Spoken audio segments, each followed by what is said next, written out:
Are you guilty of having ever brake checked someone? I could say I'm possibly guilty of doing this at some time in my past. And today we're going to be talking about what in the world does doing a brake check on somebody versus boundaries. What do they have to do with each other, right? You're probably like, what the heck? So that's what we're talking about today. If you're somebody who struggles with setting boundaries, establishing boundaries, keeping them, or you're not like, what the heck does that even look like in my life? What are you talking about? Why would I do that? You need to stay tuned because today we're going to talk about boundaries and breaking and how they have to do with each other, and what I learned riding my motorcycle and on the track in our car that taught me about the importance of braking. So we're going to talk about that today. I'm Erica, your host of Powered by Joy podcast, and yeah, I got tank tops made. I'm so excited. Thank you, Miss Bailey. So anyhow, we here on this podcast are seeking more joy, feeling more alive, figuring out how to have more happiness in our life, and we're doing it without sacrificing our commitment to our family and our friends, and it's definitely an exploration here. So today I wanted to cover some of the lessons and how they kind of correlate. So I love to use motorsports to talk about things in our daily lives and how those same principles carry back and forth and how we can benefit from them. Okay, so back to my first question. Some people might be able to say that they've done a brake check. That is where perhaps somebody's being an ass on the road and you pull over in front of them and you slam on your brakes. So it's called brake checking them. So I like to think of this as the same thing in life, where maybe someone's done something to you that really pisses you off, crossed a boundary. Maybe they talked to you a certain way that really made you mad, or they just completely disrespected you in a way that really set you off. And so your reaction might have been like a brake check. You probably came around and did something that was, maybe you weren't thinking straight, maybe it was kind of extreme, but it came from anger and frustration and kind of like, how dare you, and like, I'll show you. And I think in real life, oftentimes if we haven't established boundaries and had communication about something, and then somebody treats you like shit or disrespects you, like, there's a good chance you're going to react that way, where you give them a little brake check and there's no boundaries in place. So there's this space for anger and misunderstanding and confusion. So I thought that was kind of funny. I was like, yep, they're very similar. And then let's go to the next level. Let's talk about tapping your brakes. Think about it. Oftentimes, maybe you tap on your brakes because you're just trying to give someone a heads up behind you that you're slowing down. I do that. Like if I feel like they might not be paying attention or something and I want to make sure they see that I'm slowing down, and especially in traffic, I will tap my brakes. I do it on my bike in hopes of being more visible when I'm on the street. And so, or maybe it's just that little, I'm slowing down, right? I thought about that too. And I thought, okay, that's kind of like the next step. Like maybe you're like getting to this space where you're like, I don't like it when somebody talks to me like that. Maybe I don't like when my brother talks to me like that, or my coworker. And you're like, it starts to really irritate you. And you're like, you maybe kind of joke back and you're like, hey, yeah, that's really funny. Like, yeah, next time, not so funny, instead of like being like, hey, when you talk to me like that, it really frustrates me and makes me mad. Instead, you just kind of like maybe hint around it. You're like tapping those brakes. You're like, oh, that didn't really feel so good, so I'm going to make a joke about it. Or maybe you just don't talk to them. Maybe your version of tapping the brakes when somebody kind of crosses a boundary for you, and treat you in a way that you don't like, you might stop talking to them or ignore them or avoid them. So lots of different ways to cope with people stepping over the line that you have that maybe you didn't even realize you had. That's our inner child talking to us. Usually when we have that really strong reaction, that's like inner child screaming out. They have now gotten control of the car and they're like, when someone talks to me like that, I'm coming out and I'm fighting, and I'm going to fight with my 5-year-old coping skills, and I'm going to call you names and swing or whatever. So we don't want to do that. We don't want them driving. We don't want our inner child driving the car. We want to not do that. So First, we have the brake check. Next level is like you're tapping the brakes, giving a little warning, right? So you're like, this isn't really working for me. And you're starting to acknowledge like this dynamic or something's not quite working here. The next one would be what I would like to call braking smoothly. So this would be most ideal. And when you're talking about motorsports, especially, well, in both car and bike, I was taught that the first 5%, so like if you think of like a graph chart and like you first start to slow down, the first 5% of your input, so like on a bike, you can grab the brakes really hard, or you could just do a little pull on very short. That first 5% of the brakes is really slow and gentle, but then after that, you can grab it. So they talk about that first 5%, you do it gradually and smoothly, but then once you get that first 5%, then you can really step firmly on that gas pedal, or you can really squeeze that brake and come to a much more abrupt stop. So I was thinking about how around boundaries, how that could correlate as well. Like maybe you're starting to think about that and you're in a intimate relationship and you're close to someone and they keep saying they're going to be somewhere and they always come late, and you're realizing this really bothers you. It makes you feel really disrespected and you feel like they don't value your time. So brake check lady would be like, fuck you, like I'm not going to tell you what time, or I'm not going to believe you, I don't trust you now. Well, how about you do the first 5%? We ask nicely first. We set that boundary and like, hey, you know what? When you show up really late and you're like 30 minutes late, I really feel disrespected. It makes me feel like you don't value my time. And I just want you to know that it would mean a lot to me if you either communicated to me that you're running late, or maybe we set times differently, but we need to talk about this. This does not work for me. See, so now I've started gentle first 5%, but I'm setting a clear, firm boundary, like I'm pressing firm on the brakes, right? And so once we do that, we can come to a complete stop even. So how firm of a boundary do you need? It could be all sorts of different things. It could be at work, you have a coworker that comes in and gets into your personal stuff in your drawer. You might be like, you know what, like this is my space and this is my drawer. And if you haven't asked me first, you should not be in my drawer. And I need you to ask me first. And if you don't, then I'm going to probably have to go ahead and have a talk with our manager. This is just an example. But we have some sort of boundary in place. We have a conversation in place. So then when we do that, the other person knows what you expect. And when we don't set boundaries and then someone steps over the line and we react in anger, that other person also starts to not feel safe. And so now we've got distrust on both sides. They don't know how to show up or act because they don't know what you want or expect from them. And just like we talked about, I talked about this in a previous podcast where children, they've done a study and they watched the children, and when there was no fence, the children played in the middle because that's where they felt safe. But when they put up a fence, they explored the whole playground that was fenced in because there were boundaries in place that made them feel safe to go out to the edges. So it's kind of the same thing in our relationships. Like we can't expect people to be mind readers, first of all. And we have to also learn how to be willing to speak up and ask for what we need.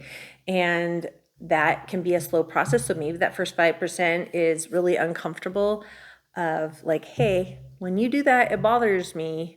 That can feel like a lot, just to be brave enough to even express that someone has done something that really upsets or bothers you or hurts your feelings. I personally feel like I had to learn that it was safe to do so and that I'm worthy of speaking up and expressing my needs and feelings and saying, hey, like, I hear what you're saying and I want to hear what you're saying, but the way you talk to me feels like you're so angry and I don't want to listen to you when you're in that space, because now I feel defensive and protective because you're coming at me with so much anger in your voice. Or so it can take a lot of courage just to even learn, and it is a practice that's taken me till almost 50 this coming year, to start to feel a lot more comfortable having those conversations and trusting that it's gonna go okay, and that if it doesn't, I'm still okay. Like, do I want to suffer in the discomfort of having the uncomfortable conversation and setting a boundary? Or do I want to sit in the discomfort and frustration of someone continually hurting me in a way, but I've never spoke up and told them, like, pick your hard, right? We talked about that in another episode. Like, pick your hard. Like, what do you want? Do you want the discomfort of a hard conversation? But maybe you get closer and the other person feels safer because they're like, oh, and now I know that way of communicating does not work with my partner. I need to do it differently, so they want to hear and receive what I have to say. So I like thinking about that. Smooth breaking is like, we don't want to stomp on the brake and be like, hey, motherfucker, like, you were late and this pisses me off and how dare you? Like, can we say in a way where it's affirm, like, hey, this is where I'm coming from, this is what I need, this really bothers me, and like, I'm really looking for us to be able to figure this out together because this isn't working. This really makes me feel like you don't value me. And if someone you're in a closer relationship with is usually not going to want you to feel that way. And we have to be brave enough to try to have those conversations more and more, and that comes from doing some inner work and feeling more worthy.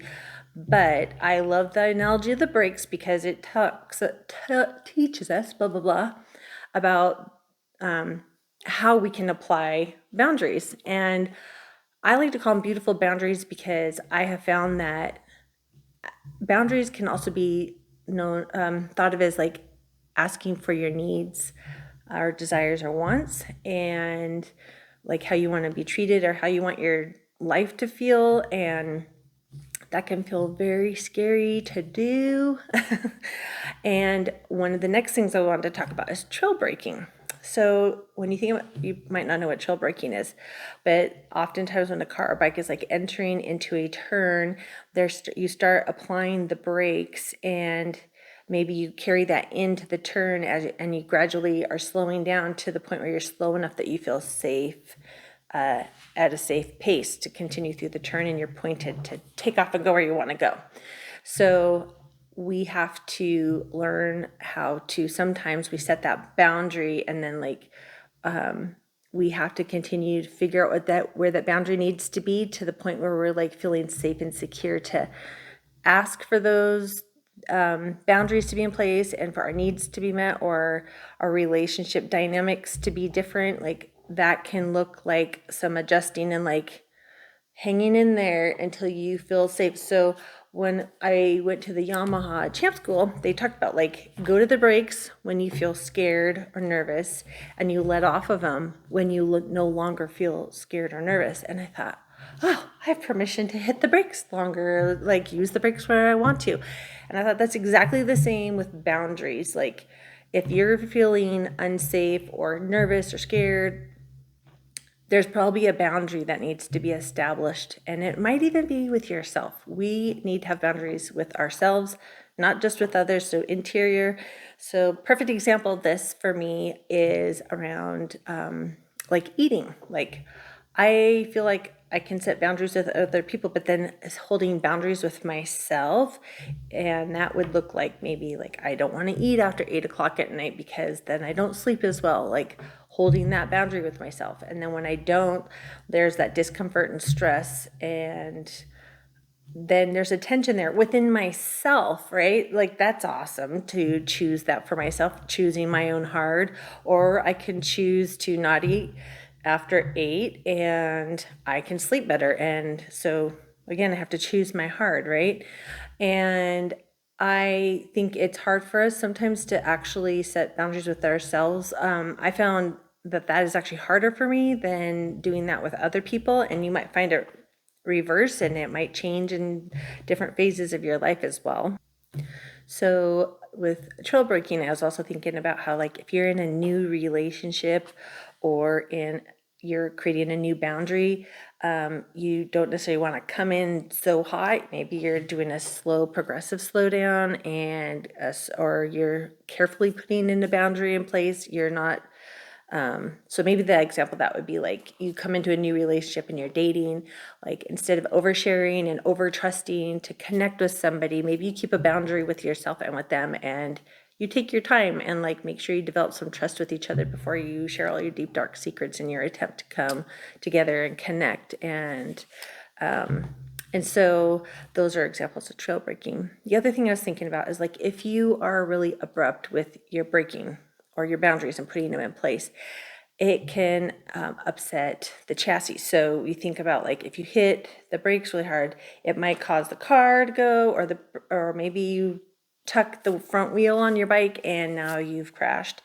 And I was thinking about that. I looked up what the overall like purpose of the chassis is, and I thought, oh, it's kind of cool. It talked about supporting the engine, the transmission, all of the other things in the car along with the passengers, and it keeps a rigid structure and form around you. And I thought, oh, isn't it funny? Boundaries are kind of the same thing, right? Like boundaries serve the same purpose. Like if we have boundaries in place for ourselves in our lives, maybe my boundaries are that like I don't eat gluten and dairy, and my boundaries are I have to work out and I have to stretch. And those are beautiful boundaries that come into play because they make me feel better and more capable. But that's kind of like the engine, like I'm supporting the engine in me. So like the things that move us in life, we don't want to upset them by like being super abrupt by hitting those brakes and applying them, or even maybe letting them off too fast. Like maybe you set a boundary in place and you're like, okay, maybe I overreacted and that was a little too intense, right? So maybe you have to adjust that a little bit and not be so abrupt with letting the brakes off. You don't just like give up the boundary completely, but maybe you just ease up and go, okay, so maybe when you're late, if it's only 5-10 minutes, it's not a big deal on your part, but you're like, okay, when you're half hour late, that's going to be a big problem. So maybe it's that we let off as well. So don't just let go and release that boundary because it's not quite working for you, or it slowed you down too much, or maybe it made things uncomfortable. We're just talking about being really smooth with how we do it matters, and breaking, and it also matters in setting those boundaries for ourselves and with others. And I loved that. So the next piece of it that I was going to talk about is like repair, replacement, and maintenance. So when we think about braking, that's a really important system. And if you don't stop and check to make sure everything's good, like your brake pads are good, like does any parts need to be replaced? Do you need to bleed the lines? Like what needs to be done? But just checking to make sure your brakes are in good shape. Are your boundaries in good places? Are they healthy? Do they look good? Are they serving the purpose? Are they too stringent? Are they, maybe you're being lax about something and you're not hanging to that workout regimen that you wanted so that you could feel your best. And so you're not holding that boundary for yourself. It's important that we take the time because you literally can possibly put other people and yourself in danger when you're not checking to make sure your brakes are all in good working order. And when that happens, oftentimes we find that our brakes need to be adjusted, and our boundaries also will need to be adjusted as our life goes, right? So there's a reflection going on that I'm trying to stop. So thinking about repair and maintenance, it's important that we stop, pause, take time to just check on those boundaries we have for ourselves, and do we need to change them up, and is there a way that they might work better? Has the dynamic changed between you and this other person that you have boundaries in place with? So being mindful of that maintenance, adjustment, repairs. Maybe you need a completely new dynamic, or maybe the relationship needs to end, need totally new brakes. Whatever the thing is. I just thought it was interesting to think, oh yeah, like with boundaries and brakes, like you got to have that maintenance and that responsibility, and like take that time and be committed enough to like make sure everything's in working order and working at its best. And so I loved that so much of principles around breaking apply to our life. And I think that you can also be people can view you differently when you start to set boundaries if you haven't been. And so I think that smooth application can help. And you might also find that you are less angry or frustrated or triggered by people because you're willing to stop and not react, but like speak up and say, hey, like, we got to have this conversation later when we're both calm. I need to go take a few breaths because I know I'm not thinking clearly. So we cannot have conversations like this when we're this heated. I know I keep using that as an example, but anyways, I think it's important that we really are willing to have those boundaries, and some people aren't going to like it. They're not going to like it when you put the brakes on, and they might ride your tail and or get angry at you or honk or beep, whatever, scream, kick and scream a little bit, and that's okay. And maybe there needs to be more conversation around the boundary. But the important part is when you're starting to feel, interactions where you feel the need to do a brake check on somebody, check yourself, right? And ask, like, what is my inner child or what is my gut saying isn't okay? So if you continually find yourself getting pissed and frustrated at somebody else, like maybe the same person over and over, the next question should be like, okay, what boundary is being crossed? And did I set the boundary? Did I communicate about it? And they continue to do so. And I haven't spoke up and said, hey, I asked you to not do this anymore, and you keep doing it.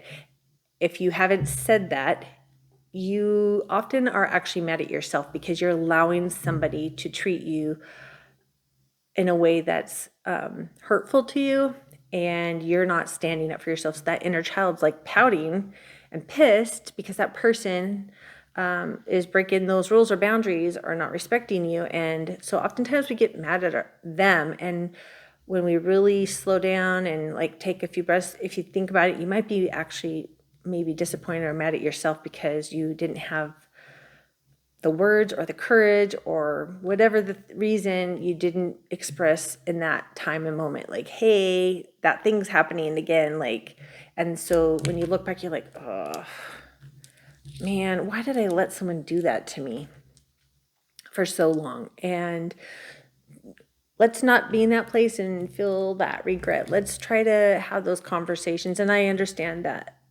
there are going to be dynamics in places and times where this doesn't always apply, and the other person might not be receptive or have the skills and tools to jump into this with you. And my hope is that you can either seek professional guidance or for yourself and learn some of those skills or learn how to communicate in a way that maybe it's more effective or easily received, or maybe it's that you have to exit a situation. But we have to be willing to set boundaries with ourselves and others. And we also, on the flip side of that, have to be willing to hear that from other people and be willing to listen and understand that they have needs too, and we have to be willing to hear those. And that doesn't always feel so good, but it's, when we value a relationship, it's important that we do that. And oftentimes at work, we don't have the choice to break up with that person. We're forced to go show up at work with them every day, and we only have control over our reaction and how we show up. And the way we can do that is like speak up for ourselves, but also if the changes aren't there, then how do you change yourself in a way that it doesn't affect you or upset you the same? Or how do you step back and hit those brakes and not be so fully engaged in that situation?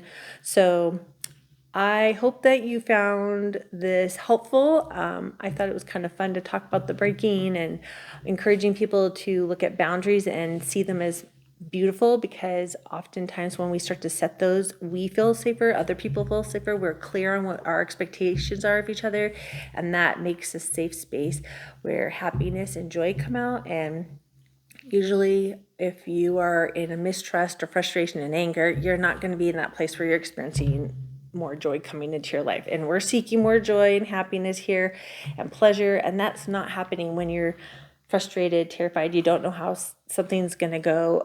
It is not fun to think of going into a corner at a hot speed and not having the brakes working and you can't slow down, like that's a crash waiting to happen, right? So boundaries serve a purpose, brakes serve a purpose, and when we learn to trust our brakes, we can go faster and further and have more fun and pleasure. The same thing with the boundaries, like when we put those in place, we often can go further in life. We can experience more joy and pleasure because we feel safer and more secure. We know what to expect. And so learning to trust our brakes is a big piece of the whole thing, because I can tell you I have struggled with trusting in my brakes in the car and on my bike, and it slows you down. So if we don't start practicing those boundaries, we don't develop that trust in ourselves and others, and then it stifles that ability to experience safety, security, joy, pleasure, and happiness. So, and of course, that's what we're on a quest for here, right? So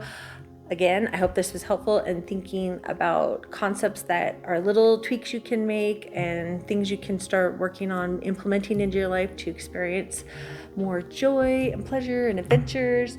And if you need any help talking through any of these, or you're just like, I don't even know where to start around boundaries, but I know I'm frustrated about this thing, you are welcome to send me questions or comments on my email in the show notes, or reach out to me to schedule a one-on-one and we can talk through some of those things together. And I would love it if you shared, if you know somebody who you think would find this helpful, and you know what else to do about sharing and all the such. But thank you for joining me again on Powered by Joy.